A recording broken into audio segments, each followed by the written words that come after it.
Today's topic will be on avulsion. So, avulsion of tooth means the complete separation of the tooth from the alveolus due to trauma is called avulsion. Okay, so it's a complete separation. The tooth has come out from the socket completely due to trauma is called avulsion. So, the treatment aim is to protect the PDL viability. The treatment for the avulsion mainly aims on protection of PDL, that is periodontal ligament fibers viability. How far it's viable. Okay, so first the treatment will be reimplantation. Either it may be reimplanted at the site of trauma, reimplantation immediately, or it may, if it is not possible, the immediate reimplantation is not possible, what is the type of treatment we are going to go ahead? The first one is that reimplantation immediately. If it is possible, then the chances for the PDL to heal is higher, and also it will prevent the root resorption. Okay, and if it is not possible, the immediate reimplantation is not possible, then we have to consider the extraoral time. Okay, extraoral time, how it is. For example, if it's less than 15 minutes, the percentage of the success is 90%. If the extraoral time is 30 minutes, the success is 50%. And if it is greater than 60 minutes, then it is less than 10%. Okay, the success is less than 10%. Also, this management also depends upon the storage media. Optimal would be Viaspan and Hangspan salt solution, but other means like milk, saline, saliva, water, but the water is the least desirable one.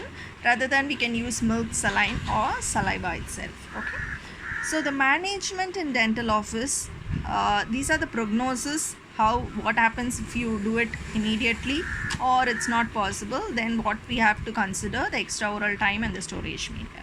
When it comes to management, we have to look into two things. One is the apex is closed or it is open. We have to see this, and also we have to consider, as already said, extraoral time. So it can be categorized as 4 parts, like closed apex, extraoral time less than 60 minutes, closed apex greater than 60 minutes, open apex less than 60 minutes, open apex greater than 60 minutes. So one by one we will see the management part.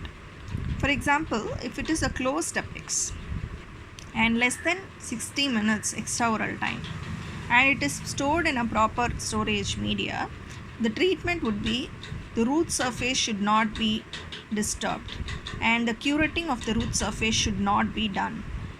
But you can remove the coagulum from the alveolar socket, and also you can examine the socket after with the flushing of saline. Okay, and reimplant it with a slight digital pressure and stabilize it with a semi-rigid splint for 7 to 10 days.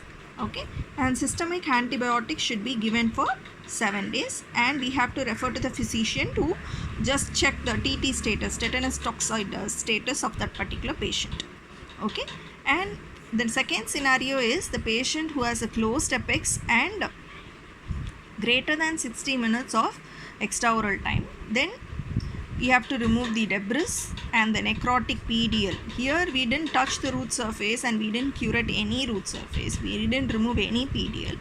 But if it is greater than 60 minutes in a closed apex, we have to remove the debris and necrotic PDL from the root surface, and the same procedure, the coagulum should be removed from the alveolus, and again the examination of the socket should be done with the flushing of saliva.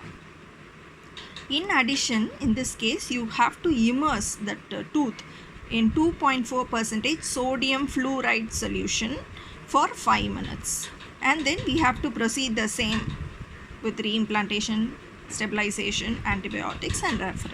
Okay, and the third scenario is open apex less than 60 minutes. So in the open apex you have to clean the root surface and the apical foramen with a saline stream and place the doxycycline. The tooth has to be placed in the doxycycline, which is like the concentration would be 1 milligram of doxycycline and 20 ml of saline. you have to soak it, okay, for 5 minutes, and then you can reinsert in the similar manner.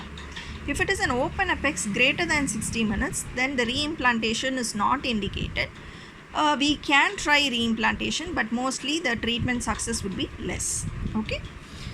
And these are the management you have done, and we have to review this patient, all these patients, 7 to 10 days later of reimplantation.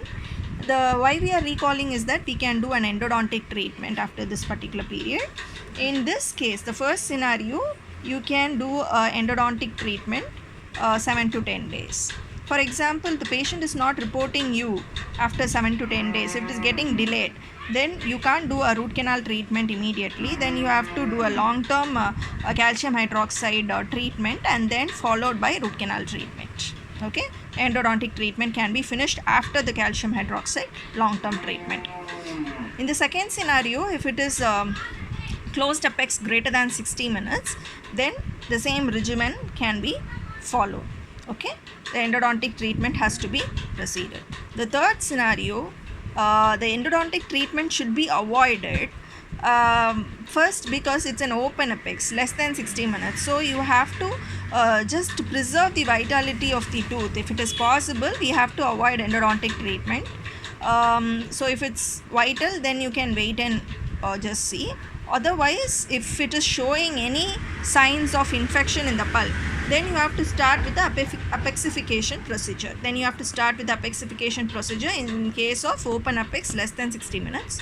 And if it is an open apex greater than 60 minutes, then the reimplantation, actually in the greater than 60 minutes, reimplantation is not indicated. But if you try for a reimplantation, then you can just again you have to, since it is an open apex, you have to see whether it is vital or not. You can wait and watch. If you have an infected pulp status, then you have to again start with the apexification procedures.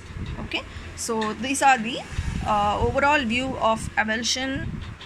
What does it the prognosis depends upon, and extraoral time, the storage media, and management of each and every scenarios. Okay, thank you so much.